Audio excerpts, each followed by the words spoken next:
This week on the Ants Nest, David Johnson adds a new dimension to the lineup. Will Magnay makes a surprise appearance, and we've got a brand new format. This is Tasmanian Takeover. March on, Jackies.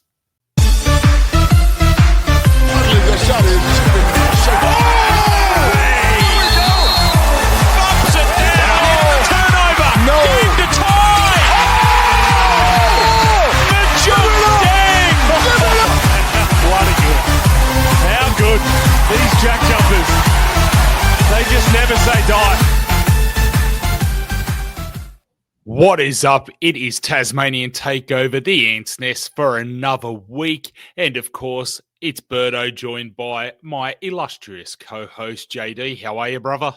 I'm good, Berto. I'm the best I've been in, seven games of basketball. Absolutely. Look, we're going to get into all that very soon, but it feels good to be back on the winning streak. Well, we hope it's a streak, but we're definitely winning, and I'm very excited to get into this because I was there at the game, so yeah. But before we get into it, you're going to see a few changes around here. We're giving the place a bit of a spruce up. JD, what are we doing to clean house 9 episodes in? Oh, mate, I thought the FIBA break would be a good time to completely flip the table on how we do things. We've listened to the fans. We've looked at the analytics, and the analytics told us that the fans love it when we talk about players. So from now on, the podcast is going to be much more player focused. They're going to be shorter. They're going to be punchier. There's going to be more clips. It's just going to be all round better. The only negative is you won't get to hear me talk about hair product as much, and we won't be talking about your fragrances as much either, Berto. Oh, goddamn. You know, and here I was. It's just going out of control. I was really looking forward to getting into that, but no, probably for the best. Who knows? I'm contemplating possibly even doing a TikTok to talk fragrance, so we'll see. I like that idea. We'll see. I'm finding it hard enough to get on to do this, to be honest with you, which also brings us to the point that if the edit of this episode is slightly not as polished, that's not part of the overall clean of house. That's just due to time constraints at the moment. Things are super busy for both JD and I outside of podcast land. I'm actually about to head up to the mainland for a few weeks, so you'll see a few other people on the podcast over the coming weeks.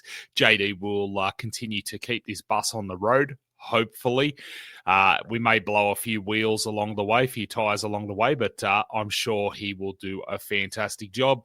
And of course, I'll be back with you over the Christmas break, and we can talk all things Christmas games and whatnot. But what a fantastic episode this will be, talking about our huge win against the Sydney Kings. But before we can get to the Sydney Kings win, we do have to reflect on the Wildcats game, RAC Arena last Friday. Final score, 101-95. We didn't take a win, but we had some serious fight. JD, what were your overall thoughts on this game? Oh, it was good to see the boys come back and actually, like you said, put a bit of a fight up. We saw that. We talked last week about how much pressure was lacking, the pressure on the player. That came back against the Wildcats.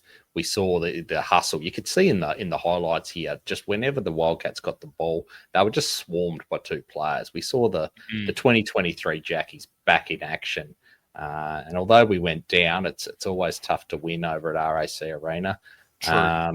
It was a much improved performance, what we've been seeing, the previous 7 weeks. Which, I mean, it's something we have mentioned, that it felt like we were focusing maybe a little bit more on offense than defense, and whether that be just because of the new lineup or what, our mantra of defend the island, which goes beyond just, winning games at home. Certainly that JackJumpers defense was lacking, and it's great to see that we are putting the pressure on. We're really doing all we can to make it hard for the opposing team. I think one of the things that's really important is that we have got our full team back. And while for the Wildcats game we were without Mags, we've got DJ back. He was getting his feet under him. And knowing that Mags was only potentially days away, hopefully, I think that would have put a little bit of fuel in the fire as well. What do you think of DJ's return? I know you watched best part of the game. I only caught a couple of highlights because, unfortunately, life busyness again. But what were your thoughts on his return? Yeah, he only got limited minutes. We only saw a little bit of him against the Wildcats, and it was obviously a blow the cobwebs out. Here's 5 minutes to just stretch the legs a bit and pick up the pace. I didn't see a whole lot of him in the Wildcats game, but boy, when we talk about the Kings in a minute, we're going to go right into David Johnson because he could have been the difference in that Kings game because he was outstanding. Absolutely. Speaking of outstanding, our player of the match for that particular game, our man Bannon. And I want to give a shout out to Lumpy, who got in the commentary and said, do I realize it's Bannon and not Bannum? Yeah, I know. Unfortunately, sometimes when it's late at night and I'm not exactly articulating my words properly, the bogan in me comes out. You can take the boy out of Mount Druitt, but you can't take Mount Druitt out of the boy.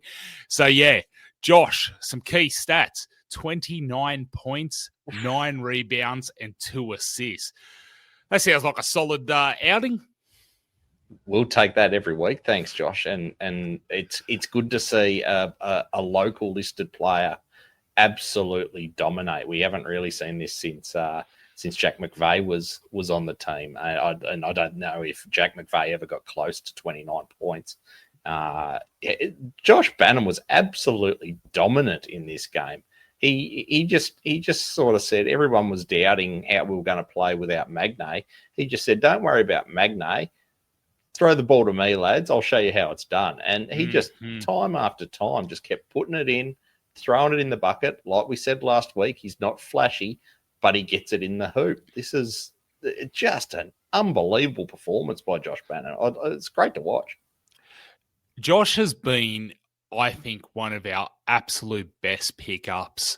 He is the absolute just workhorse. I try to think of another name, but really workhorse is the only name that comes to mind. And I mean that with the absolute respect. You know, it doesn't matter what you're doing, to have that workhorse, that person who's just reliable, constantly just churning out great work, whether it be professional, sport, hell, even if your kids are just being great workhorses, it can make all the difference. And yeah, Bannon is just absolutely killing it. He is just getting better and better each week, irrespective of what the team does overall. But we also have our fan favorite, and let's face it, this fan favorite is certainly a favorite of mine. If you listen to any of the episodes from last season, we all know I am a huge fan of Dang. And Juk, what can you say about Juk's performance in the game against the Cats? Again, he just came from nowhere, and in the absence of Will Magnay, we just went the Josh Bannon Majuk Deng double punch. And the Wildcats didn't really know what to do at points. Majuk Deng just has it all. This is the tenacity that we're talking about, the defensive pressure that he adds. He must be near 7 foot, I'd imagine. And he's just in your face, those arms and legs everywhere. You can't do anything when he's up in your face. But then he can dunk, he can shoot threes. He's just everything, Majuk, and he's a heart and soul player for the JackJumpers. We just love him, and yeah, if we could see a few more 26-point games out of him, we're going to have a lot of fun in the second half of this season. Oh, absolutely, absolutely. So yeah, those stats: 26 points, 11 rebounds, 1 assist. It's just Juk doing Juk things. Honestly, he comes onto the court and whether he's having a good game or a bad game, his productivity is just huge. Always is. He gives it 100%. And I mean, okay, like anyone, you can have an absolute clanger, but Deng just brings it. Deng absolutely brings it, and we love him for it. Which then brings us into the game. Now, I was at my State Bank Arena for this game, and look, obviously, all things considered, I went into this thinking, is this going to be another loss at home? And let me just size this up for you. Put this thought there. Here I am standing in the foyer at my state, just waiting, noticing that they hadn't announced the starting 5 yet, thinking, this is interesting. Next minute, we get the message, the social media post, the whatever you want to call it, that I'm sure we were all waiting for. Mags is suiting up. Now, things start to look and feel very different. And I'm telling you, watching the start of that game, it started to feel like our Ignite game against the Kings. Yep. It was a brilliant game. We end up taking the win 104-81. We dominated the whole game, and there were times when the Kings did close the gap, but there was no point in the game where the Kings looked like they were going to overthrow us or take control. What I will say is we frustrated the hell out of the Kings because they were playing aggressive and it was playing against them. The number of fouls they got, unbelievable. I think we ended up with about 3 players fouling out. Now, I know, looking online as you do, there's a bit of commentary about how they were soft fouls and whatever else. But I'll tell you now, sitting there courtside, and I am saying this as someone who is both a JackJumpers fan and a Kings fan. The JackJumpers came to play basketball. The Kings showed up to be a WWE match. Right. As far as I'm concerned, they were wrestling. And even if there wasn't fouls called, just the aggressiveness, the push and shove, the constant, and I'm fine with it. Do not get me wrong. I love a bit of push and shove in the game. But then don't sook when fouls are called. Yeah. So you're not going to see everything on the TV. You had to be there to see it. And afterwards in the presser, when even Gorge admitted the fact that, they were not disciplined with the fouls. Yep. There's something to be said there. All I can say, JackJumpers basketball is back. Yep. This felt like, short of Drim. Now, we know we are not getting Shawnee Mack back this season, and Drim looks to be out for the rest of the season. We have our team. And to see the team come together, even if there were restricted minutes for Mags, even if DJ maybe had restricted minutes, we got to see what we could look like for the second half of the season. This FIBA break is going to be huge for us to rest, recover, and hopefully get more of our feet under us. All I can hope is that Bannon and Air do not get hurt on Friday night and the Boomers game. And just to jump ahead a little bit, those who may be out of the loop, Air is now taking the court. So he is replacing Foxwell. He's taking the court along with Bannon. So hopefully, because we all know I love a bit of Ben Air as well, hopefully Ben does not get hurt. Bannon, Josh doesn't get hurt. And we are going to be solid for the second half of NBL 26 season. JD, what are your thoughts on the game? Was there a big moment you want to reflect on?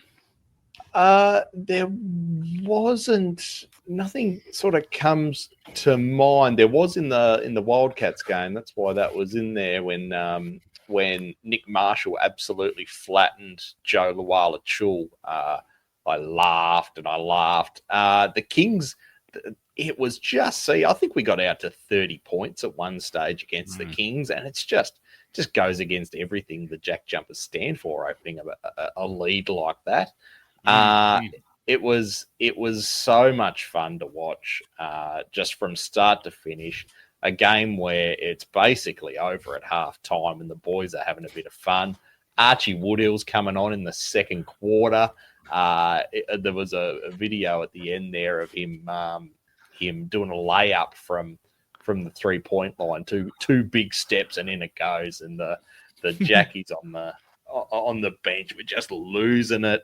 Buddy Drimmick doing the monkey when Ben Air hit that three. It was party time at My State Bank Arena, and it felt like a weight had been lifted off our shoulders, and maybe a bit of belief potentially that we are a lot better than we've been playing. Yep. And fingers crossed, come the end of the fever break, Josh Bannon and Ben Air are fully fit and healthy, and they're also boomers now. I think this may be a bit of a turning point. We can only hope so. Look, you may not have a big moment, but I actually have one, and it builds on what you were talking about. I'd say the biggest moment wasn't so much a big moment, but it really was just to solidify that almost relief, that weight lifted. I like the way you sort of said it was like a weight lifted, and that was when the young guys were all on the court. Yeah. Archie, Brody Nunn, Nick Stoddart. Yep. They didn't get a lot of minutes, but it was at that point, there was no way we could lose. Yep. And to see the boys be able to come on. Oh, yeah, and Richo. Don't forget Richo. Richo got some minutes as well. Yep. All the young guys were on. And I think that's really important, because that's almost the point when you know there's nothing that the opposing team can do.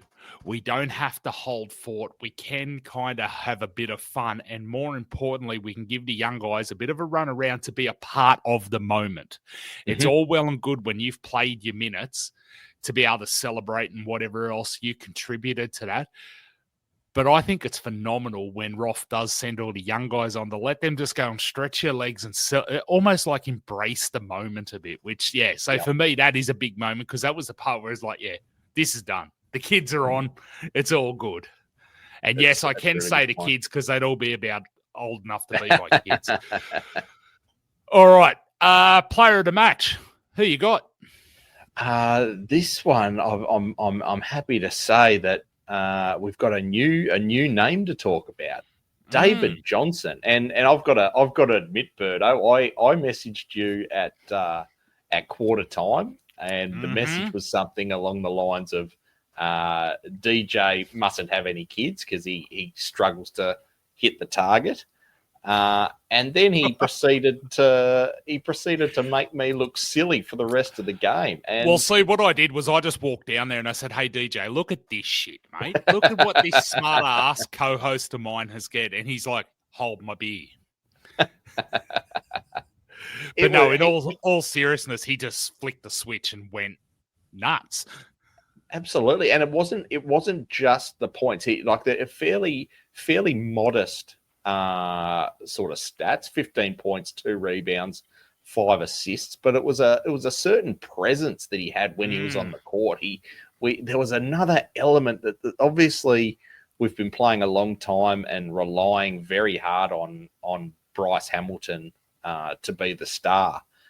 I think this was the first game we saw where there was a really even contribution across the court. And it almost seemed like having David Johnson there, it just added that extra ingredient to the pie. And Sydney didn't know what to do. They didn't know who to guard. Who do we go to? We've got Bryce, who we'll talk about shortly. But we've also got DJ. We've also got Ben Air. We've also got Mags we've got to worry about. Josh Bannon had another massive game. We could have given man of the match to 4 or 5 different players. Oh, absolutely. And don't forget Tiger as well. I mean, the way Tiger handles himself on the court too. I mean, we now, as I say, it goes back to we've now got our full setup. And I mean, teams have had enough time now to sort of work out, okay, what do we need to do to lock Bryce down? But now they're kind of like, oh, shit, what do we do here? We've got DJ over here, and we haven't had weeks and weeks and weeks to watch and observe.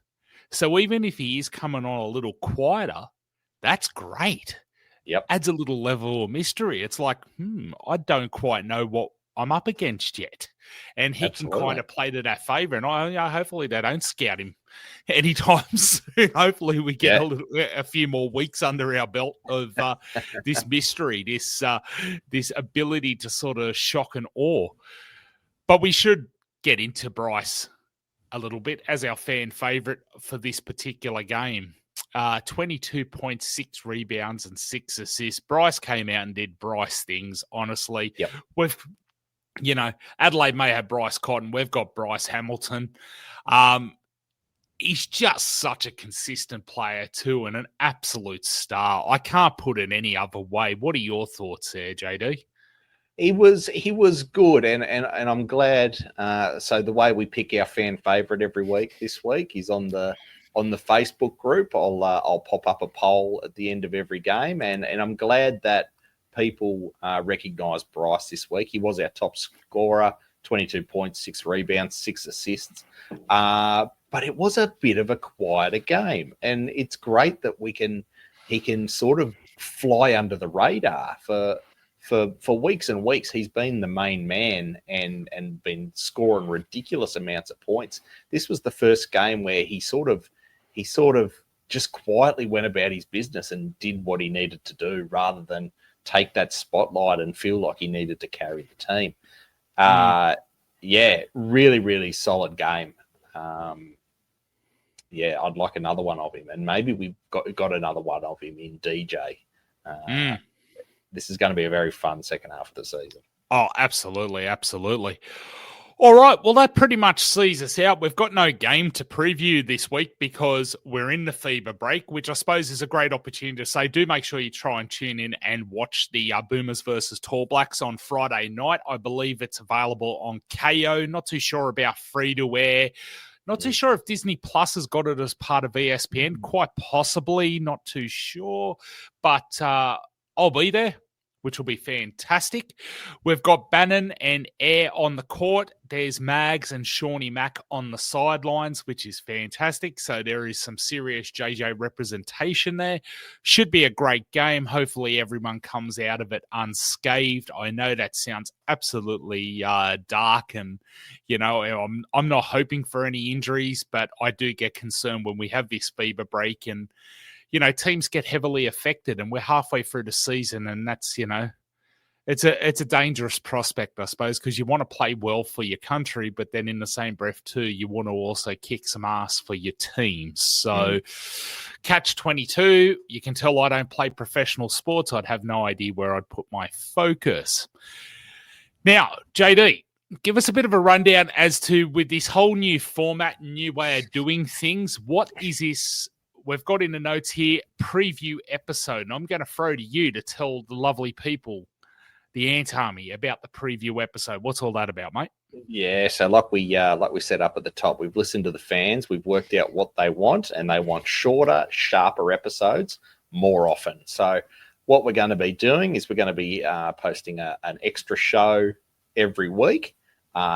And we're going to be doing a preview show like we've just done. A review show, which is what we've just done this week. We're also going to be doing a preview show where we only talk about the upcoming matches for the following round. So it's going to be shorter, sharper. It's going to be much easier to watch and listen to. Like you said, Berto, you like to listen in your car, but because you only work 8 minutes down the road, you can only ever listen to a quarter of an episode at a time. So hopefully these episodes are a bit easier to consume, and also the preview episodes will get you fired up for the upcoming games, because listening to us talk for 45 minutes is a bit wearing at times. I get sick of my own voice listening to it. But these preview episodes, you're going to be pumped. You'll drive to My State Bank Arena ready to rock the house after these episodes. So, looking forward to those. That's a big call, but yeah, I'll play along. Yep. Mark my words. All right, Ant Army. Well, we have come to the end of this episode. Make sure you do follow us on all the socials, Tasmanian Takeover on Facebook, Instagram, TikTok.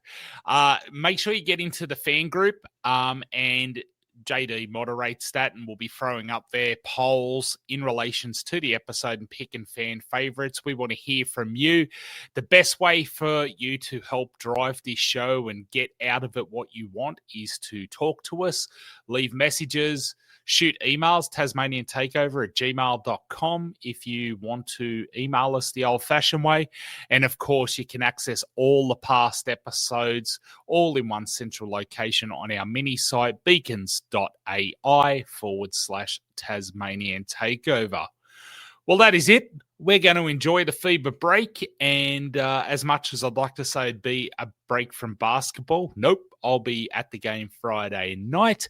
Awesome. You might be able to see me on the camera. If you're looking at the Sydney Kings game, by the way, I'm front row and centre, right up the back there underneath the scoreboard's opposite side of the camera there. You'll see this big unit sitting there waving clappers in the air twice because both JD and another friend of mine, a shout out to Eid, I know he listens, was sitting there sending me messages, Berto, where are you sitting? So I made it pretty obvious by being the biggest clown in the arena. Anyway, all that being said, enjoy the FIBA break. And of course, Ant Army, march on.